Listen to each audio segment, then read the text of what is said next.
Hey everyone, Lori Spencer here. As you probably know by now, maybe you've seen it on the newsstand, New York Magazine just put the Kennedy family on the cover with a big story this week, published August 25th, 2025.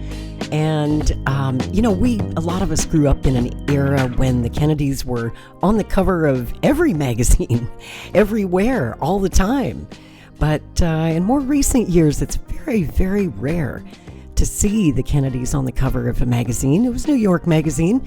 They usually have good writing in that, so I just had to pick it up. Kennedy historian here. I wanted to get all the tea, and man, it's spicy. It's all about what we've been talking about on this channel for the better part of a year now, how RFK Jr. and his presidential campaign and then joining forces with President Trump and becoming a cabinet secretary in the second Trump administration has just been a lightning rod within the Kennedy family that has completely divided them.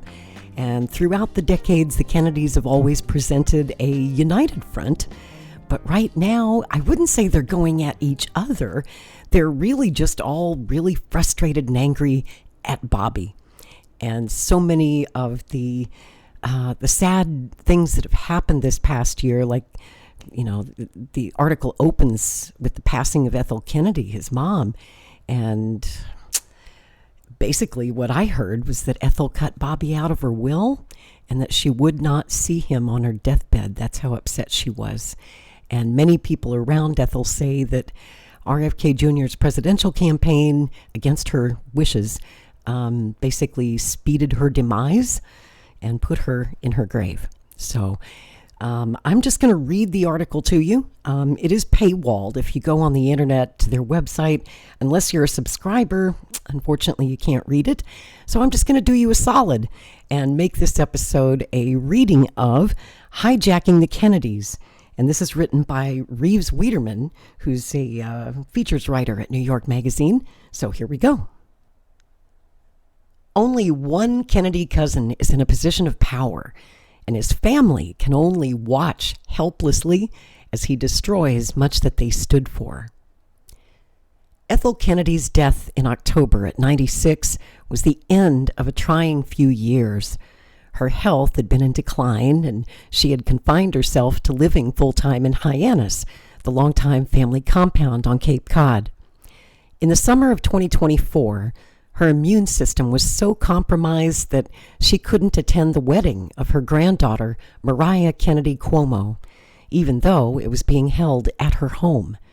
Normally, Ethel would be a part of everything, one attendee said, but all she could do was sit on this enclosed balcony and wave at people. Ethel's son Bobby was there too, although many of the other wedding guests weren't in a mood to talk to him. Ethel's relationship with her third child, named for her beloved husband, had always been tempestuous. When Bobby was a young man, she regularly threw him out of the house for drug use and other chaotic behavior. When he was 13, a coatimundi he kept as a pet attacked Ethel and sent her into premature labor with his brother Douglas.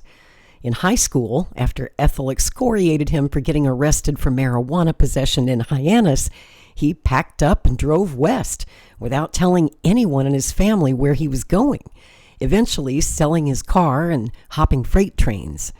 Bobby seemed to relish the chance to break away from his family and ride the rails with the other vagabonds.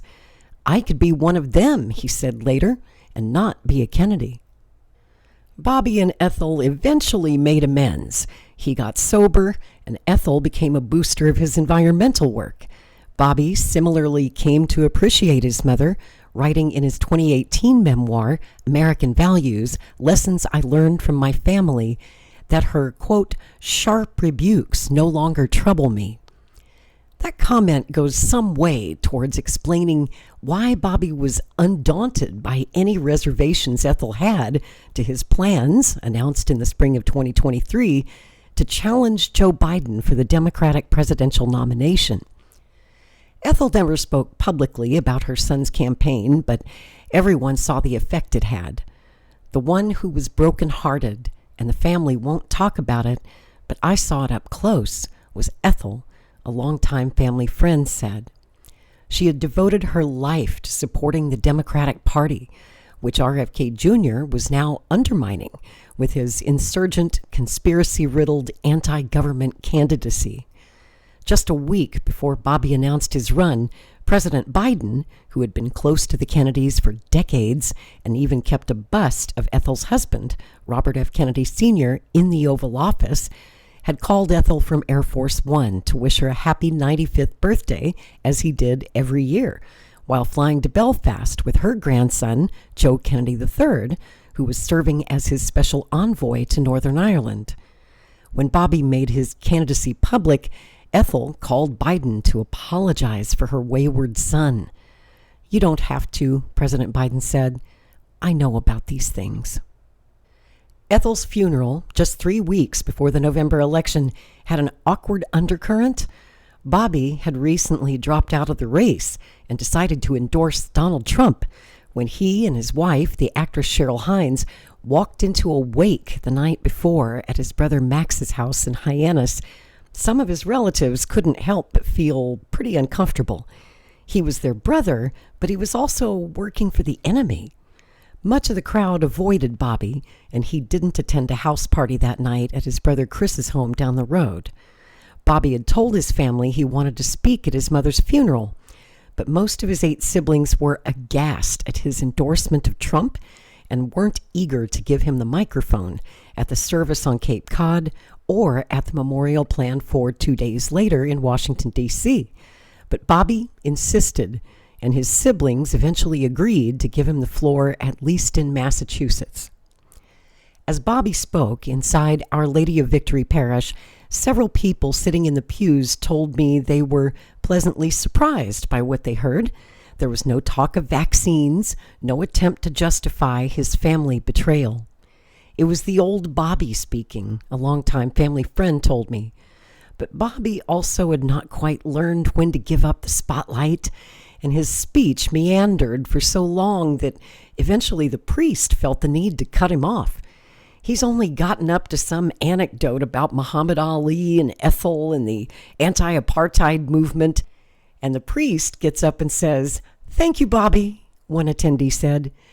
At a reception afterwards at the Hyannisport Club, a friend found Bobby alone with Cheryl Hines in a side room, stewing over the interruption. But there was more than Bobby's hurt feelings to navigate. Ethel was the last surviving member of her generation of Kennedys from the 1960s. Oh, I have to correct the author on that. That's not actually correct. That would be Joan Kennedy, Ted Kennedy's ex-wife. She's still with us as of this date. And her death was a reminder of the end of the American century. At the memorial in Washington, 3 presidents spoke. Sting and Stevie Wonder and Kenny Chesney performed, and Martin Luther King III, another American scion, remarked that he had lost count of how many Kennedys he had worked with in the decades since his father and JFK and RFK were killed in the space of those 5 turbulent years. After the memorial, Ethel was buried next to her husband at Arlington National Cemetery. The Kennedys remain a persistent source of fascination. CNN is airing a 3-part documentary about John F. Kennedy Jr., and Ryan Murphy is filming a fictionalized version of his life on the streets of New York. That's expected in February. But all of that history was in the past, and the aura of wealth, power, and glamour that continues to adhere to the Kennedys has lagged behind the reality of a family much diminished in every category. After John F. Kennedy won election to Congress in 1946, there was at least one Kennedy, and often several of them, in federal office for the next 65 years. Today, there isn't a single Kennedy in any elected position of any kind and at any level. It's been decades since JFK's and RFK's assassinations, long enough that roughly 80% of Americans have no living memory of what they did or what they stood for. The family's place in American politics had been in a natural state of decline for years, and the Kennedys seemed destined to fade into history, like the Roosevelts and the Adamses before them, until Bobby hijacked his family name and made the Kennedys newly relevant in ways that mortified pretty much all of them. After becoming America's leading vaccine skeptic and working to elect Trump, Bobby was appointed to lead the Department of Health and Human Services, where he has halted hundreds of millions of dollars in funding for vaccine and cancer research, overseen the worst measles outbreak in decades, eliminated jobs for tens of thousands of public health officials, and supported the GOP's legislative efforts to gut Medicaid. And he may be just getting started. While he has publicly denied it, Bobby now appears to be feeling out the possibility of another run for president in 2028. Since Bobby's rise, the rest of his family has displayed a mix of atomization and passivity, along with the occasional outburst of righteous resistance that resembles liberalism's broader, muddled response to the second Trump term and its near-daily assaults on values and institutions that once defined American life. Values and institutions supported, for all the family's well-documented flaws and hypocrisies, by the Kennedys. The family has always stood for more than itself, and in its inability to contain the damage to its legacy as it transforms into something vulgarized and deformed, it still does. One reason the Kennedy family was able to command such influence over American politics for so long was that everyone stuck together. Joseph P. Kennedy, who was one of the richest men in the early 20th century, told his 9 children not to worry about growing the family fortune and to use it instead to win elected office, and the higher the better. After JFK won the presidential election in 1960, he brought along his brother Bobby as Attorney General, installed his brother-in-law, Sergeant Shriver, as head of the Peace Corps, and helped his brother Ted get elected to the Senate seat he'd just vacated. Shriver married into the family through Eunice, who went on to found the Special Olympics and continually pressured Ted to make disability rights a core part of his decades-long effort to revamp America's healthcare system. Kennedy's siblings and cousins made calls and knocked on doors whenever one of them ran for the state senate or lieutenant governor or the House. There were so many Kennedys running for office in 1994 alone that a campaign button read simply, "Vote for the Kennedy nearest you." When tragedy struck or scandal engulfed one Kennedy or another, as it often did, the family circled the wagons. But they didn't always get through it unscathed, but they did get through as a team.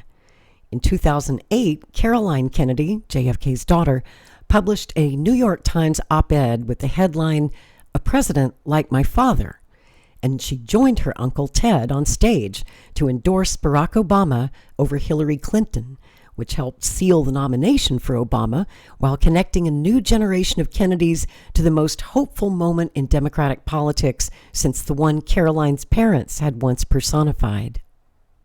Despite having built his own constituency of vaccine skeptics, Bobby knew that the candidacy depended on his name.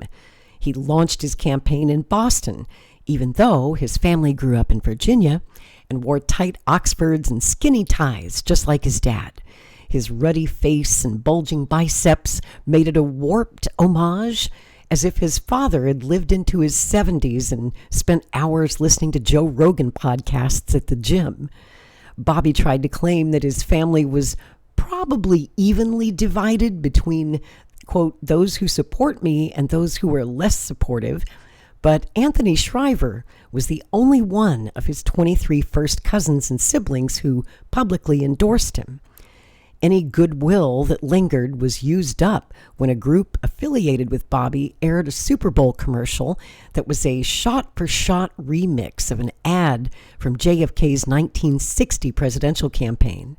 It was already galling for him to claim his father's legacy as part of his chaotic campaign, but even more so to claim his uncle's.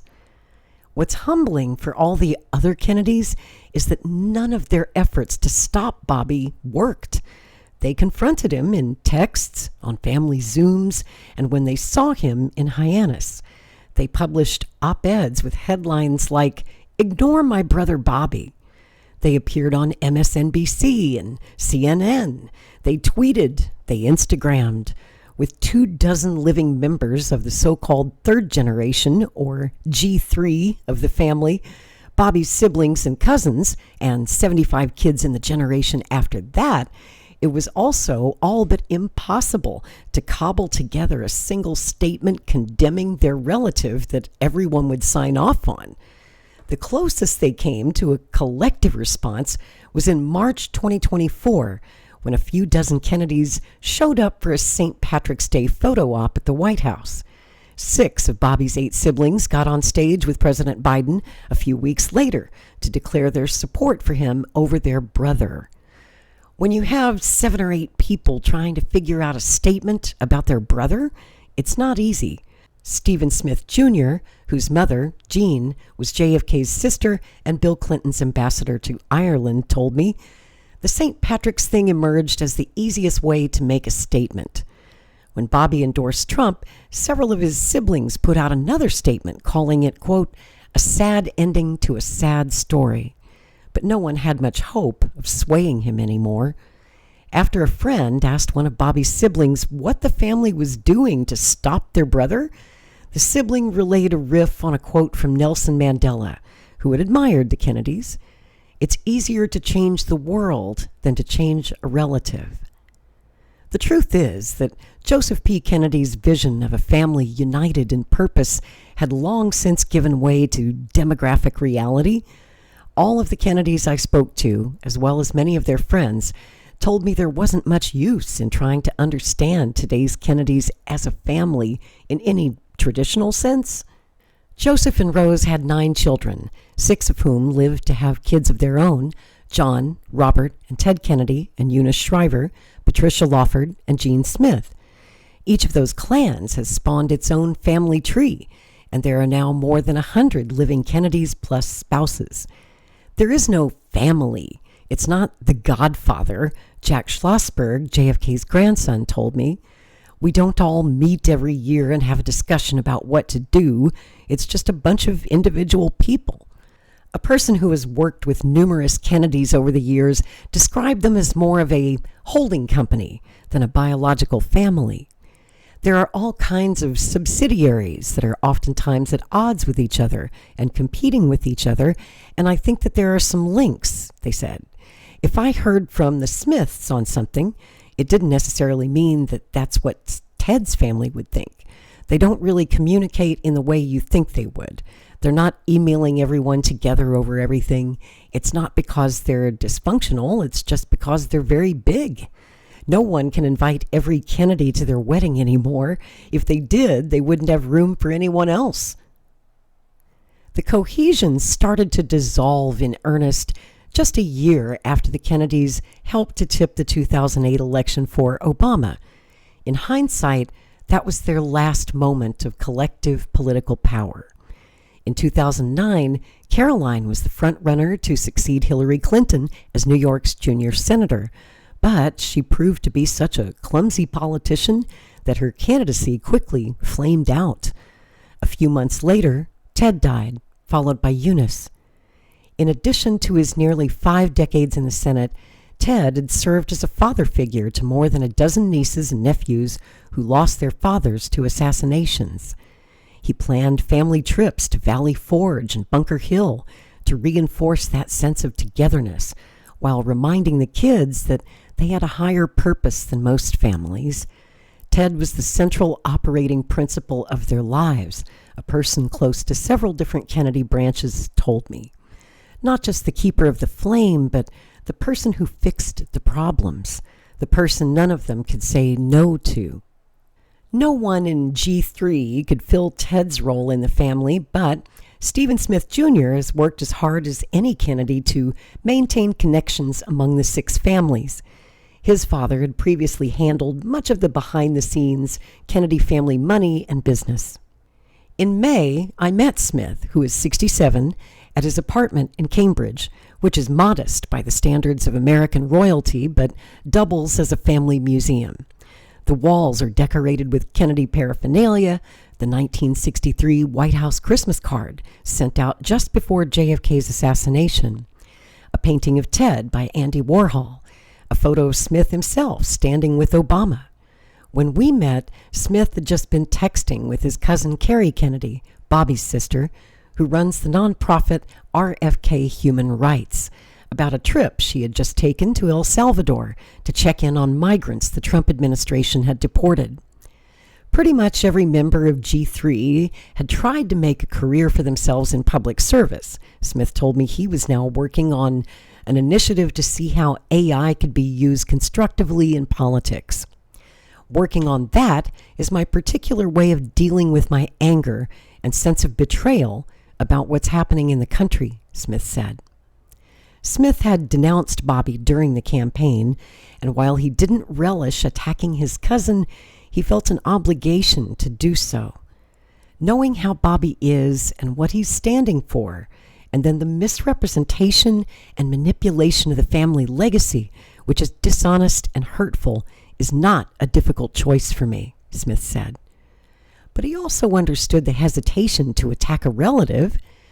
Everyone went through a lot together, he said, particularly the RFKs, so there is tension, which is the epitome of a tragic conflict between the loyalty to the family and the loyalty to the values the family stands for. He said that he had grown closer to some of his cousins as they tried to think through, how do we handle this? Even as the Kennedys made clear their opposition to Bobby's politics, he was never fully ostracized. During the campaign against Biden, a Vanity Fair reporter was surprised to find Maria Shriver, Tim Shriver, and Mark Shriver pulling into Hyannisport on a boat with their cousin Bobby, returning from a trip to a nearby seafood shack. His siblings also steered clear of getting too personal in their attacks. They were pro-Biden and pro-Harris, they insisted, not anti-Bobby. Several Kennedys told me they had worried about affecting their relationship with Bobby's 6 kids. Just because their dad does things we disagree with doesn't mean that those kids don't deserve to have relationships with their cousins, one said. They're going through a lot that is complicated, and my family understands that when you go through a lot that's complicated, the one thing you should be able to count on is your family. While there were whispers that some of Bobby's children were troubled by his antics, both of his daughters, Kik and Kyra, later showed up to his swearing in. And I should stop here and also point out something that the author missed or chose not to include, is that Bobby's son, Robert F. Kennedy Jr. III, was very involved in his campaign, and his wife, Amaryllis Fox, was Kennedy's campaign manager in 2024. The Biden-Harris campaign had a team dedicated to combating Bobby, and part of that strategy rested on letting the public know that his family wasn't on his side. But multiple campaign staffers told me that they were frustrated by the Kennedys' desire to pull some of the more devastating personal punches that they could have thrown. They seemed extremely concerned with protecting and promoting the family brand without realizing that the biggest threat to the family brand was this nutbag brother/cousin, one staffer said. Some in the family seemed to even hold out hope that they could bring him back into the fold. As Bobby weighed whether or not to endorse Trump, he reached out to his cousin, Maria Shriver, to ask if she could broker a meeting with the Harris campaign. Shriver encouraged the campaign to meet with Bobby, but the campaign declined. Even after Trump won, with Bobby's help, no one was looking to cut him out of the family. I don't think you heard anyone say that Bobby was a bad human being. I don't think you heard anyone say that Bobby should be treated with contempt. If he moves to Washington, are you inviting him over to your house? Absolutely, Tim Shriver, his cousin, said on MSNBC. I'm not giving away my family to politics.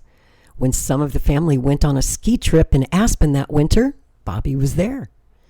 One branch of the family was more willing than the others to cast him out. While JFK and RFK had been close, their families drifted apart after their deaths. Jackie Kennedy tried to create a more private life, moving to New York and buying a home on Martha's Vineyard, which put the Nantucket Sound between her children and Ethel's more rambunctious brood over in Hyannis. Stephen Smith told me his father had also eventually decided to stop vacationing there. Before his death in a plane crash, Jackie's son, John Jr., tried to stay close to some of his cousins, including Bobby Jr. They had both failed the bar exam before working for the Manhattan District Attorney's Office and shared a friendly rivalry as the literal namesakes of their family's most famous members. "Can you believe it?" Bobby asked his assistant when People magazine named John its sexiest man alive in 1988. "Yes, I can," she said. When this magazine published a cover story about Bobby in 1995, alongside the headline, "The Kennedy Who Matters," John reportedly asked his assistant, "To who?" When John died, however, he did leave Bobby Kennedy Jr. $250,000 in his will. And I will tell you a lot more of the story behind that, the story about their friendship, their relationship over the years, Bobby Kennedy Jr. and John F. Kennedy Jr., in my book club series here on this channel called The Dark Side of RFK Jr. I think it's episode 15. That's the one about their relationship. If you're curious to check it out, I'll pop a link in the comments down below. While John's sister Caroline was close to some of her cousins, including Maria Shriver and Sidney Lawford, she had kept some distance from the broader clan. JFK's family is in a different tier than Bobby's kids, who are on a different tier from everyone else, a Democratic strategist who has worked with the family told me. It did not go unnoticed that Caroline had attended only one of Ethel Kennedy's 2 funeral ceremonies. Caroline, like many of the Kennedys I reached out to, declined to speak with me for this story, but she did send an email echoing the warning I had received about trying to analyze the family as any kind of a cohesive unit. Quote, "Just to state the obvious, though it seems underweighted these days, there are now more than 100 adults in our family, so it's pretty different than in the past," she wrote. Caroline did not comment on her cousin Bobby during the campaign out of deference to her role as the Biden administration's ambassador to Australia. But she posted a brutal video statement from her apartment on Park Avenue the day before Bobby's January confirmation hearing to become HHS secretary. Caroline started off by calling her cousin unqualified for the job, with dangerous and willfully misinformed views on vaccines, and a lack of, quote, "any relevant government, financial, management, or medical experience," unquote. Then she got personal. Quote, "It's no surprise that he keeps birds of prey as pets because Bobby himself is a predator," Caroline said. She described Bobby putting baby chickens and mice in blenders to feed his pet hawks as a young man, and accused him of encouraging his siblings and cousins down the path of drug addiction. Quote, "Bobby has gone on to misrepresent, lie, and cheat his way through life," she said, adding that his decision to, quote, "grandstand off my father's assassination and that of his own father had made the decision to speak out even easier for her. Unlike Bobby, I try not to speak for my father," Caroline said, "but I am certain that he and my Uncle Bobby, who gave their lives in public service to our country, and my Uncle Teddy, who devoted his long Senate career to the cause of improving health care, would be disgusted." The first public promise Donald Trump made to Bobby Kennedy was to help him upset his family. The conventional narrative around the assassinations of RFK and JFK is that they represented the ultimate terrible sacrifice of public servants who believed so strongly in America and its government that they were willing to give everything for it. Bobby's theory of the killings takes the opposite view, that the American government is evil.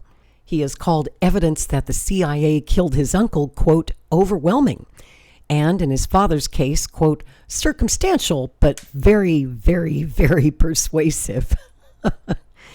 I have to stop there and put in a shameless plug for my own podcast series. I did an investigative true crime series. It's like 14 parts so far.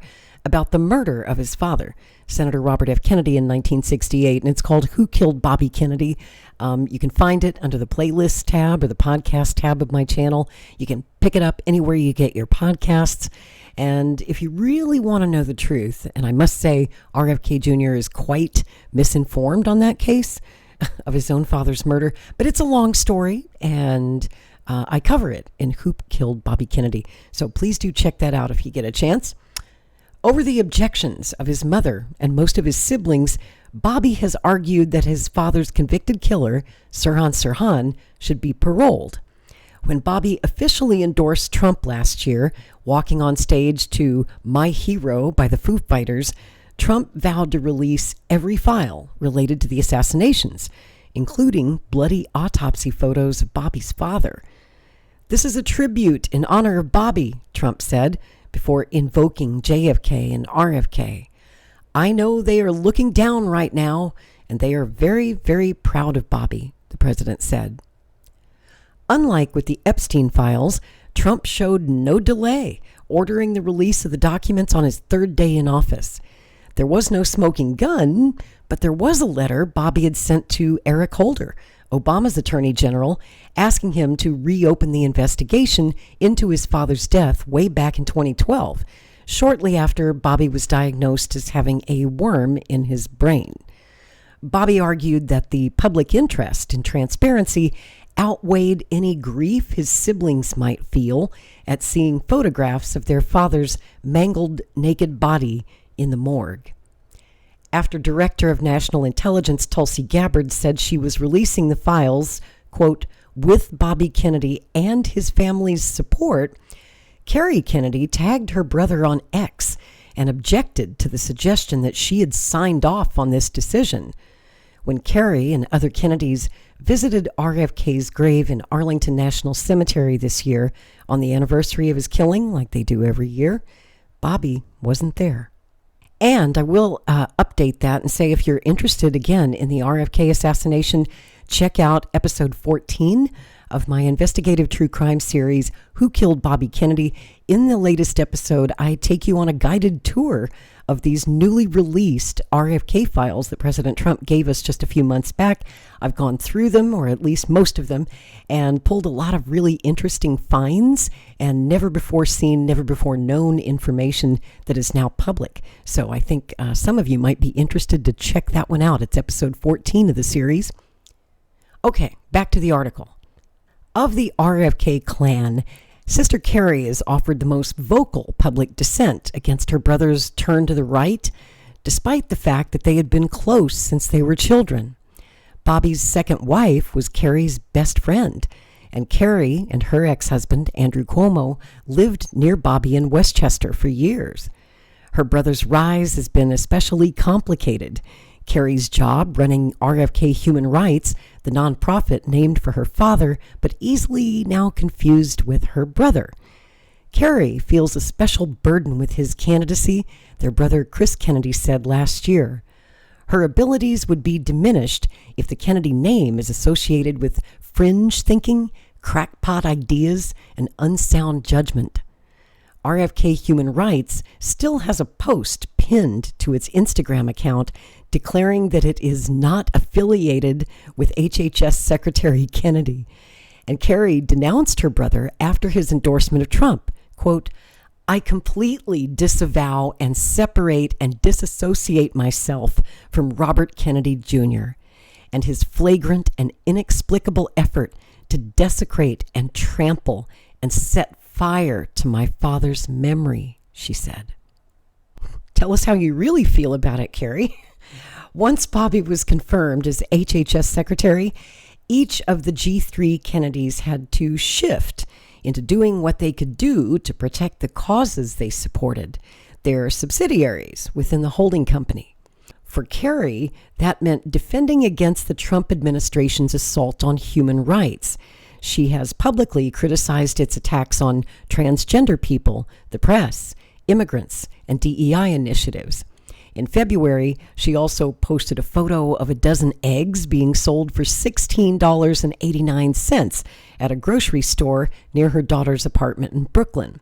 When the Trump administration announced that it would end legal aid for migrant children, she texted her brother Bobby to make the case against the proposal. Quote, "My job is to deal with a brother whose mind is not going to change and who is now Secretary of HHS and try to get him to do things, even if only on the margins, that advance justice," she said earlier this year.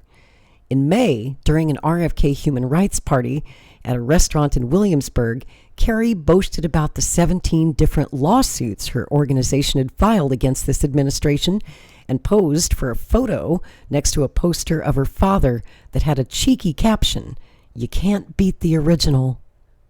Other Kennedys have stepped up to defend their own causes after Bobby said a few months ago that autistic children would never play baseball. His cousin Tim, who runs the Special Olympics, objected in a letter co-signed by Anthony Shriver, the only cousin who had previously supported Bobby and who runs an organization that works with mentally disabled people. When the Women's Health Initiative seemed to be under threat from DOJ cuts, Maria Shriver spoke to Bobby and said she got assurances that it would be spared.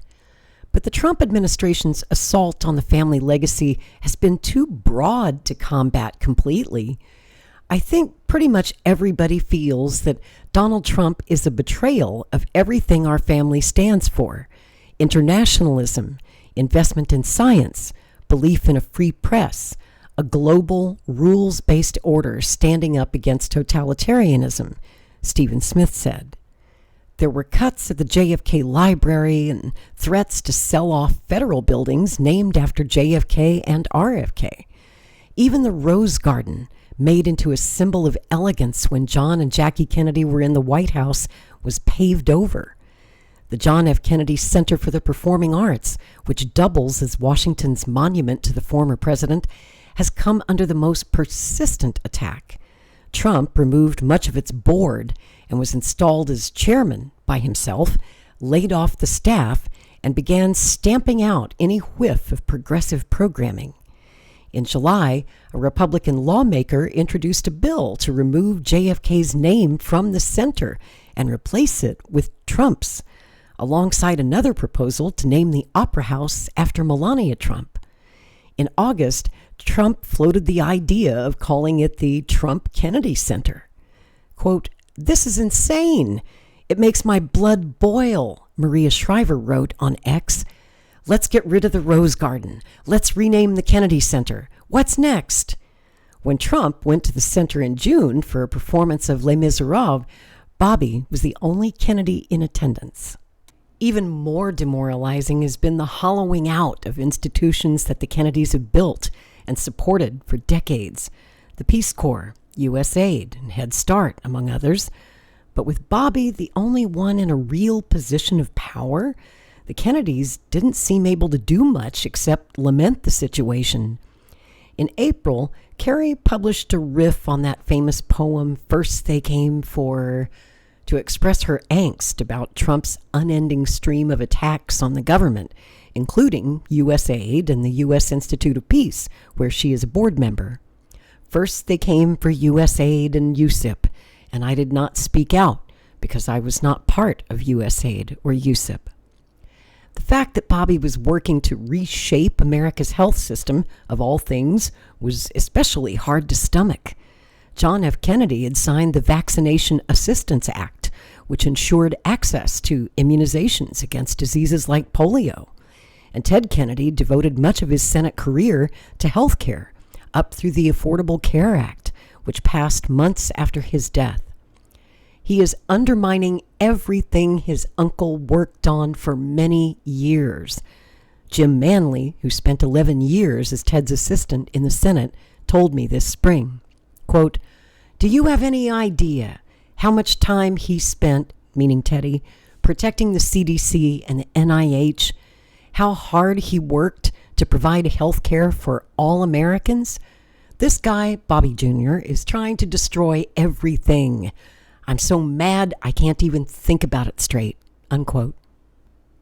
In addition to endorsing cuts to Medicaid, Bobby has now taken aim at the Eunice Kennedy Shriver National Institute of Child Health and Human Development and laid off staffers at the CDC who coordinated a partnership with the Special Olympics. While visiting a conference of Native American tribes earlier this year, Bobby promised to continue his father's commitment to improving the lives of Native Americans, only for the Trump administration to then cut a USDA program that's focused on providing healthy food to reservations. Ted's assistant, Mr. Manley, gave credit to Caroline for speaking out forcefully, but he was upset by the relative quiet from the other Kennedys. "It's been virtual radio silence," Manley said.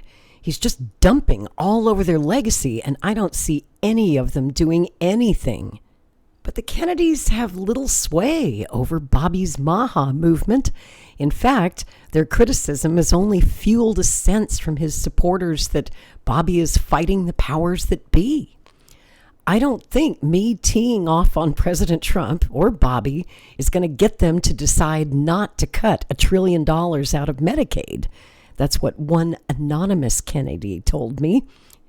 The most surprising response has come from Patrick Kennedy, Teddy's son, who spent 16 years in Congress as a representative from Rhode Island.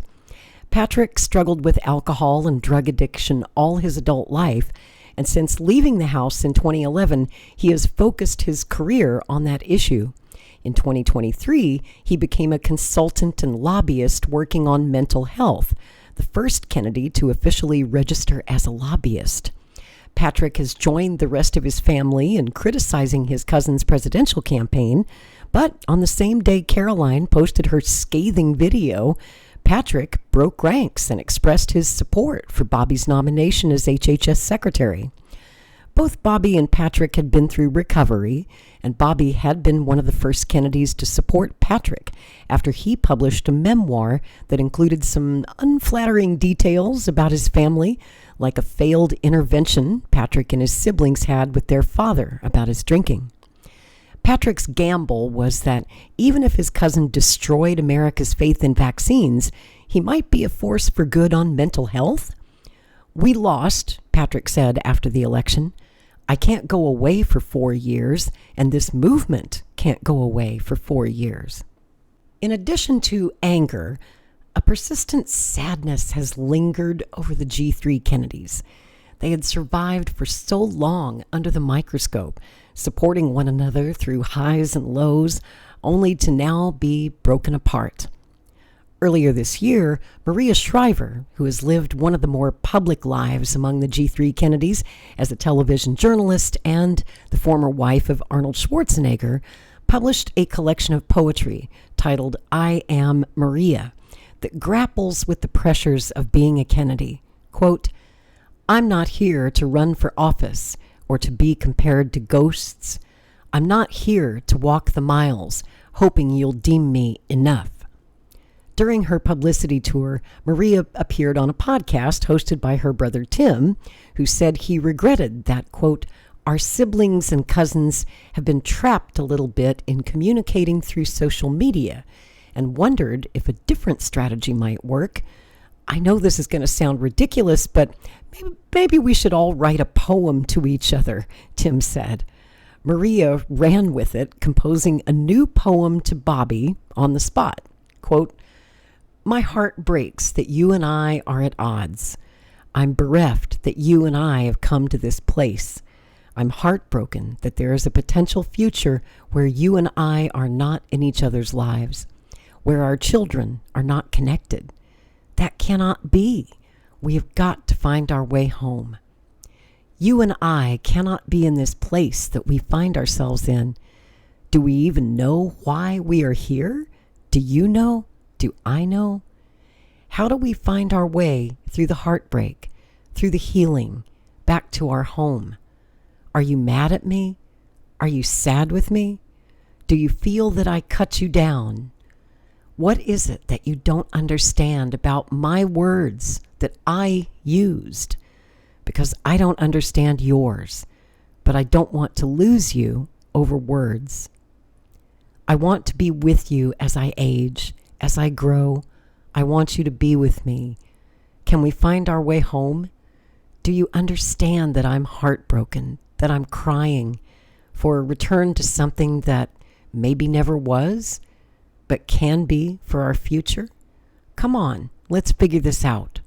Let's find our way home. The Kennedys now live all over. In Boston, of course, as well as New York and D.C., but they're also in Chicago, Miami, Los Angeles, San Francisco, and Milan. If there is a shared home for the family to find its way back to, it's Hyannisport.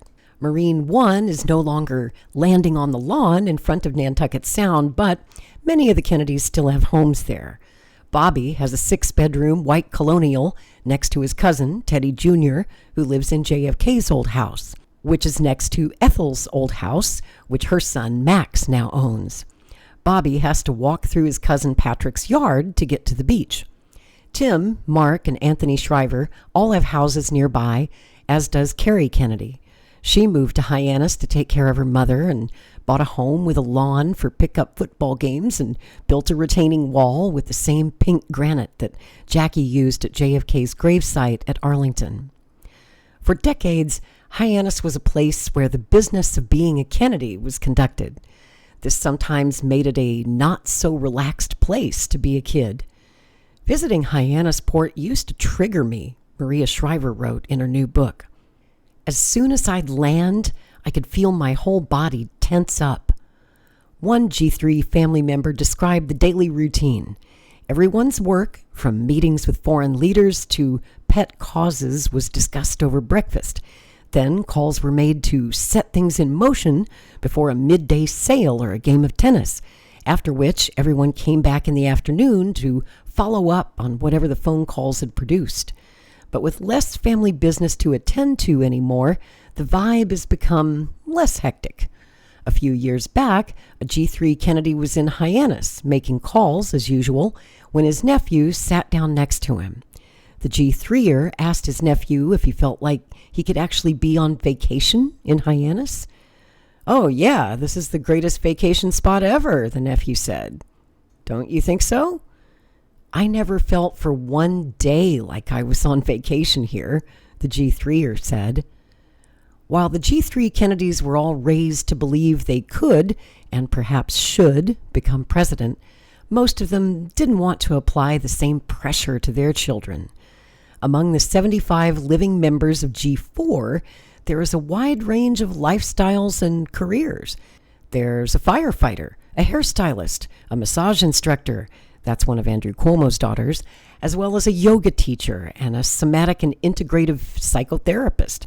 They're in the physics department at Princeton and work as interior designers in Charleston, South Carolina. They have jobs in private equity and growth equity, and as a headhunter focused on diversity, equity, and inclusion. There's a doctor in Manhattan, a family lawyer in Oakland, and a spokesperson for an organization trying to figure out what's wrong with American men. They've held corporate jobs at Uber and WeWork and Bank of America. Ted Kennedy III is a management consultant at Accenture, and pretty much all of them now find it necessary to have their profiles on LinkedIn, where one Kennedy describes himself as a software engineer with experience building full-stack big data applications and enterprise blockchain solutions. One of the Shrivers was in Scotland this summer directing a play at the Edinburgh Fringe called The Horniest Girls in New York City. And Patrick Schwarzenegger, Maria Shriver's son, went full frontal earlier this year while playing the scion of a rich family on The White Lotus. As for the ones in school, Kennedys still go to Harvard, but they also rush sororities at UC Boulder. G4 has occasionally made tabloid headlines. Bobby's daughter, Kyra, was a member of the so-called Snap Pack in the 2010s alongside Tiffany Trump, and the New York Post once reported that she told a bouncer who denied her entry to a nightclub, "I'm a Kennedy, Google me." She's now a model and influencer in Milan. They have also been romantically attached to Ben Affleck, Miley Cyrus, and Taylor Swift, who wrote a song about Ethel and RFK Jr. while dating their grandson, Connor, one of Bobby's sons. But most of G4 ends up marrying editors at Simon & Schuster, or the owners of car dealerships in Miami and setting up wedding registries at West Elm. They also have had the misfortune of continuing the family's history of tragedy. One G4 Kennedy member died of an overdose in college, and another died in a canoeing accident along with her 8-year-old son. For the fourth generation of Kennedys, as for most Americans, the Kennedy legacy is largely a story from history books rather than a daily imperative. But plenty of them have devoted themselves to the kinds of causes their family always supported for years, albeit with a modern twist. One G4 Kennedy runs venture capital funds focused on helping people with disabilities. In 2022, Bobby's son Connor skipped out on a summer internship during his time at Georgetown Law and instead signed up for Ukraine's International Legion, a regiment of foreign volunteers, and spent several months serving as a drone operator and machine gunner. He now works for the same law firm that specializes in suing vaccine makers. I forget the name of the firm, but it's the firm that Bobby Jr. worked at and had to give up his stake in when he became HHS secretary.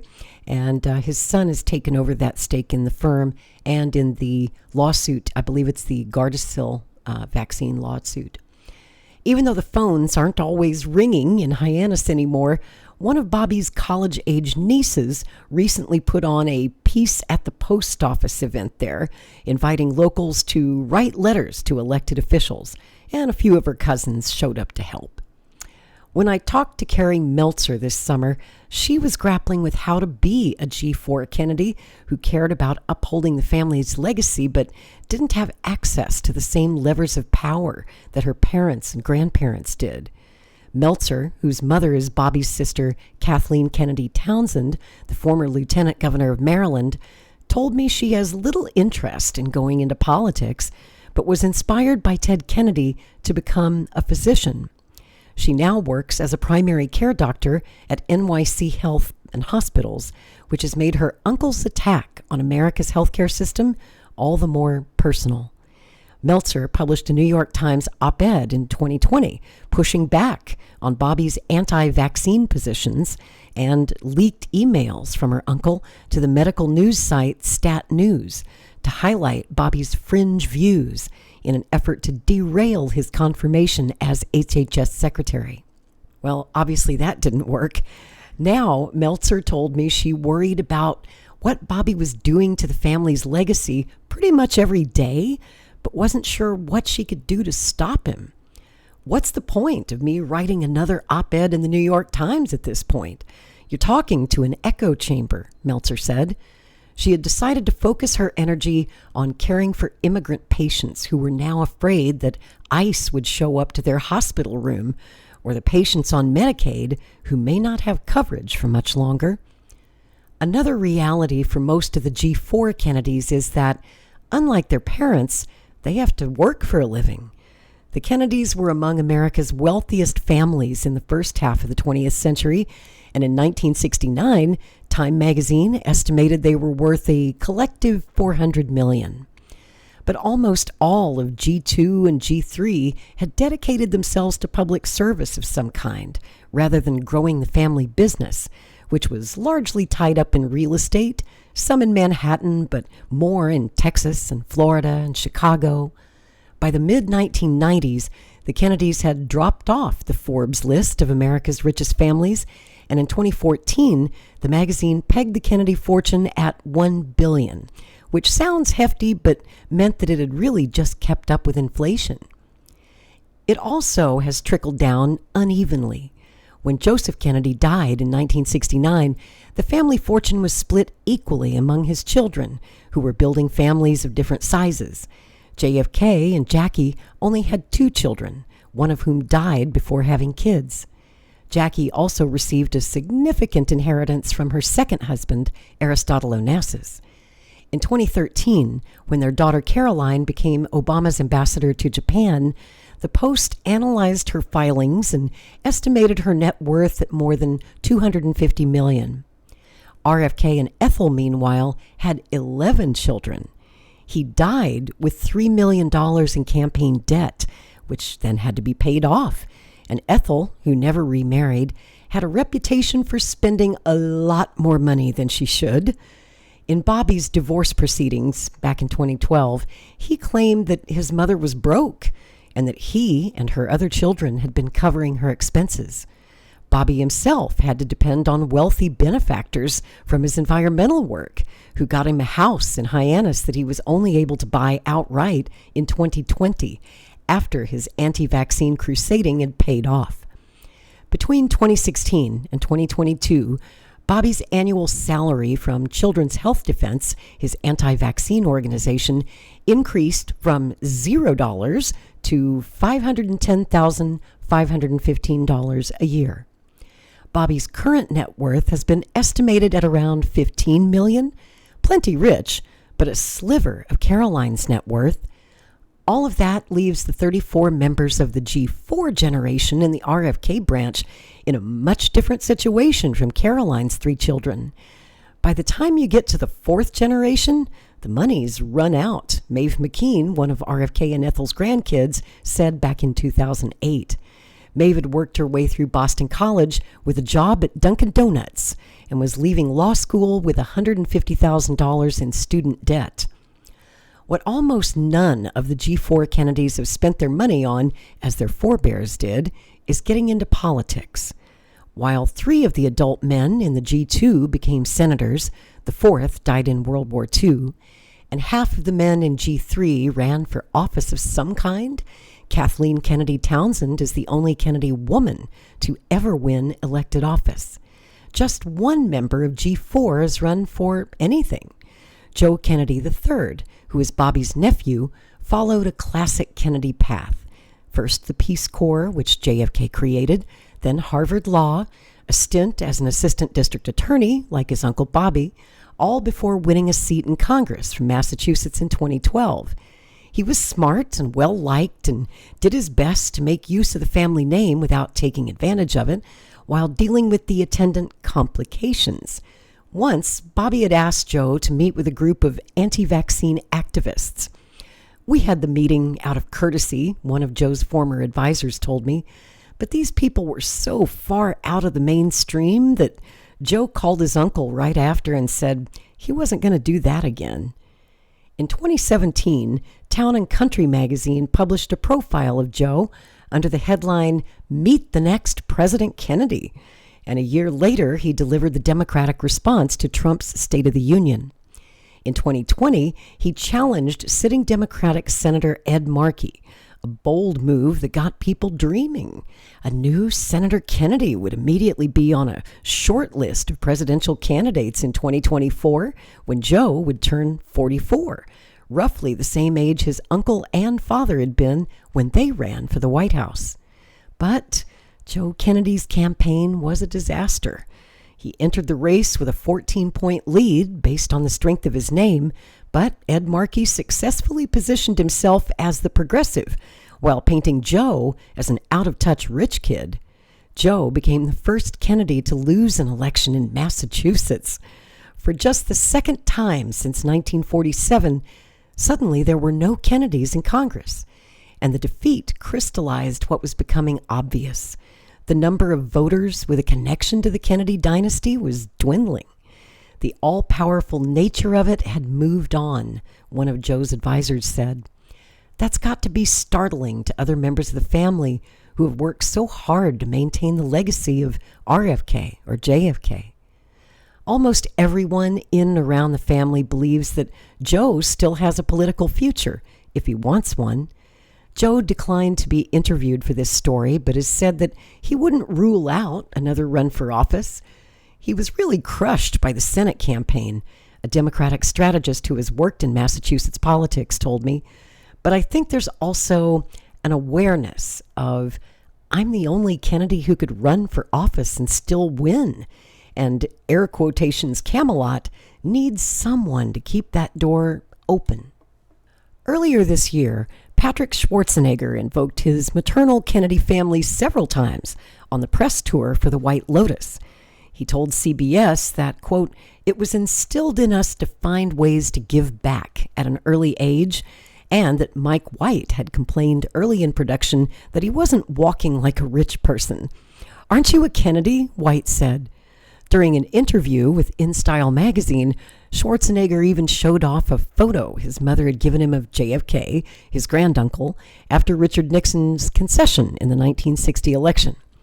"Cool photo, bro," Jack Schlossberg, Schwarzenegger's second cousin, wrote in a comment on Schwarzenegger's Instagram account. Quote, "Since you're using JFK's name for clout, do you, also support RFK Jr. for Health and Human Services Secretary? You can't have it both ways!" Double exclamation point. Schlossberg was in the middle of waging a relentless campaign to pressure more members of his extended family to be more outspoken about Bobby's nomination as HHS secretary. "This is for the rest of my cousins," he said on Instagram the week of Bobby's confirmation hearing. Quote, "I'm asking the media to ask my cousins, and I have a lot of them, what they think and why they don't say anything. How come I'm the only one who's speaking out?" Schwarzenegger texted Schlossberg to talk one-on-one, but Schlossberg wasn't interested. "I don't want you to talk to me. I want you to stand up for what's right in public, for the world to see," he wrote in reply. "Take my grandparents' name out of your mouth if you cannot distance yourself from a blatant, racist, anti-Semite, white nationalist henchman, RFK Jr., unquote. Schlossberg, who is 32 and lives in Manhattan, has existed for most of his life on the edges of American political consciousness. As the only male heir to JFK, with a swoop of dark hair like his Uncle John Jr. and seemingly sincere interest in politics, he graduated from Yale, then got a dual JD MBA at Harvard and passed the bar, marching along a Kennedy-esque path before his cousin Bobby's candidacy prompted him to pivot.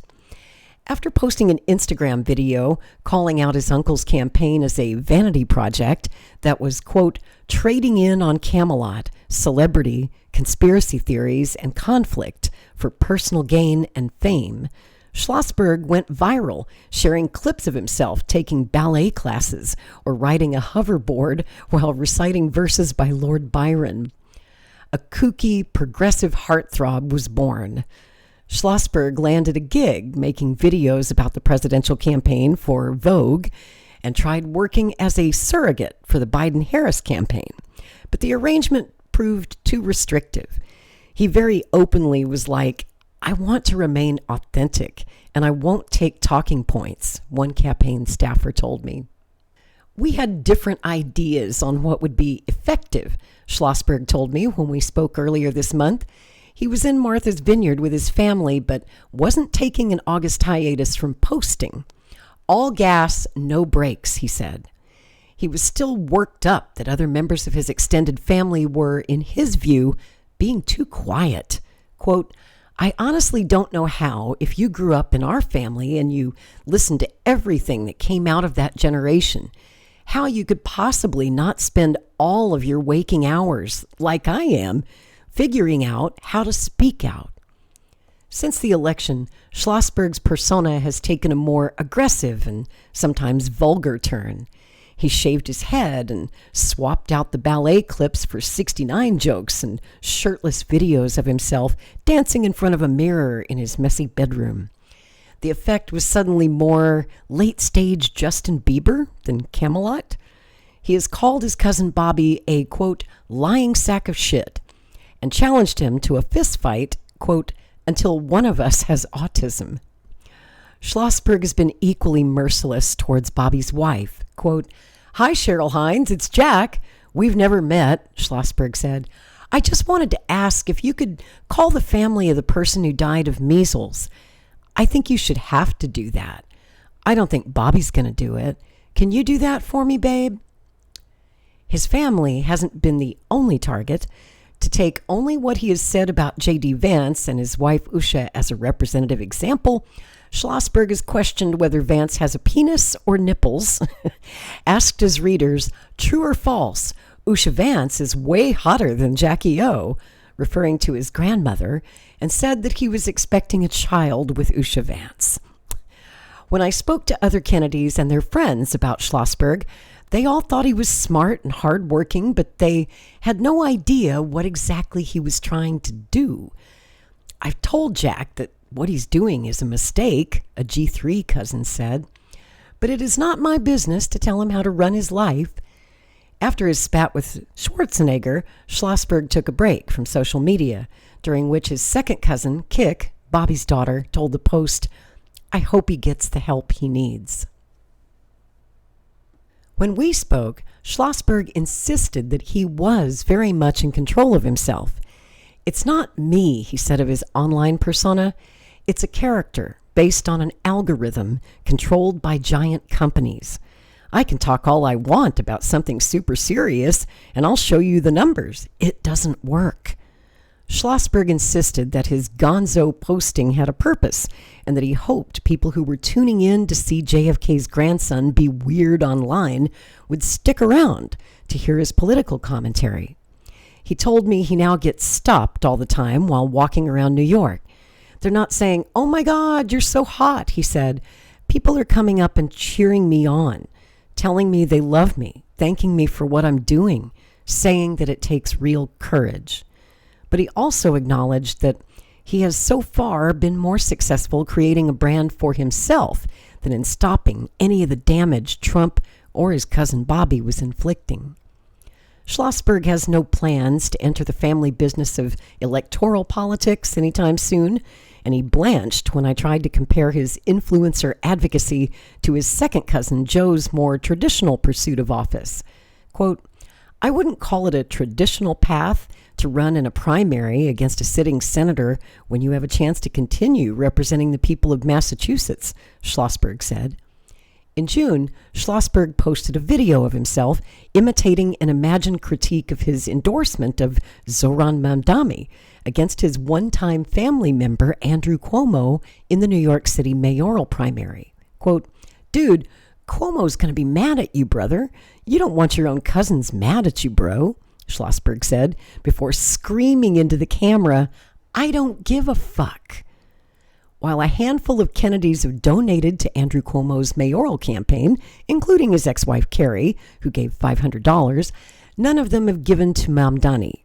The only other Kennedy donation in the primary was $10 from Jack's father, Ed Schlossberg, to Zelnor Myrie. In July, Schlossberg launched a YouTube show called Test Drive, in which he sits in the driver's seat of his Chevy conversion van and gives a high-low mix of commentary on the news, from Trump's tariffs to Sydney Sweeney's jeans commercial. He had thus far taken the van to Massachusetts, Maine, and Canada, and even slept in it when he wasn't home in New York. He plans to head to the South after Labor Day, popping up in places affected by the Trump administration's cuts, or where Democrats might be able to flip House seats in next year's election. He also told me that, like a proper influencer, he would soon be launching his first product collaboration, but would only share a few details.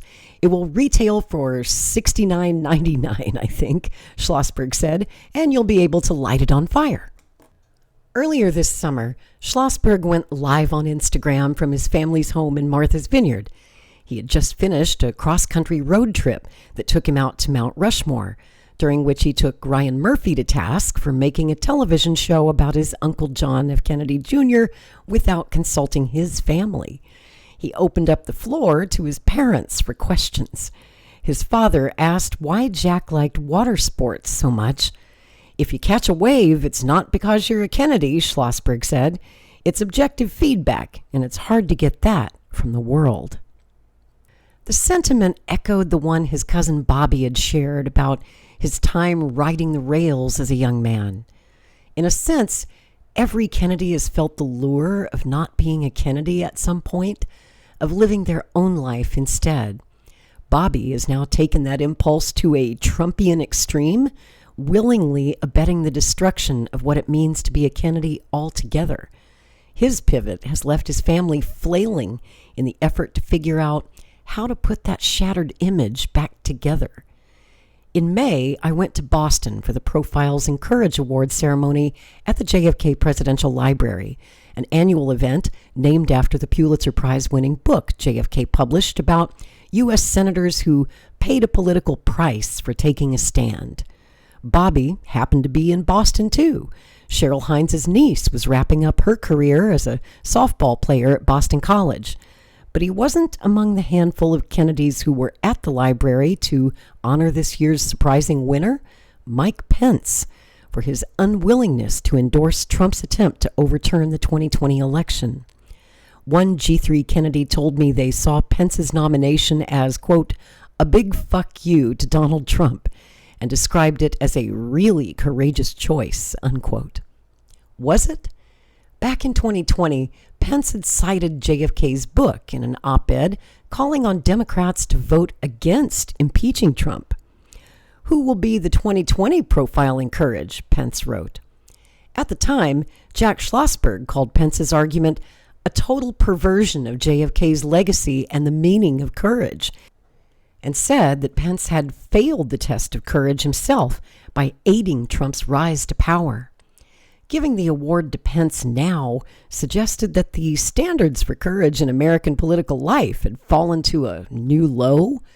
In her speech at the event, Caroline Kennedy seemed to affirm how much her country had changed. Quote, it's hard to believe that attending a black tie gala could be described as an act of courage, she said. Her son Jack introduced Mike Pence and later sat for an interview with him, during which he asked Pence what his favorite snack was. The Kennedys seemed to be hoping that embracing Mike Pence would provoke some kind of response from Trump, but none came. The president and his henchmen were too busy tearing apart the country their family had built. And that's it. I just saved you $8 on a copy of New York Magazine, or saved you the money for a subscription. So I wanted to help you out and give you all the tea that was spilled in this story. What did you think? Drop a comment below and let me know what you think about the internal Kennedy family drama. Man, it's out of control. And speaking of the Kennedy family, have you listened to my new book club? Have you joined up? It's free. The Kennedys After Camelot is a wonderful book by prolific Kennedy chronicler J. Randy Taraborelli. And I've been reading that in my book club. We've got several episodes up. Just look under the playlist tab of my channel or down in the comments below. And tomorrow night, every Saturday night in August, I'm doing a series on my late friend. Yes, he was a friend, John F. Kennedy Jr. New series is called JFK Jr., The Man Behind the Myth. And I hope you'll enjoy that. Please join me at 7 o'clock Eastern Time this Saturday night, and I will see you then. Till then, I'm Lori Spencer. Take care.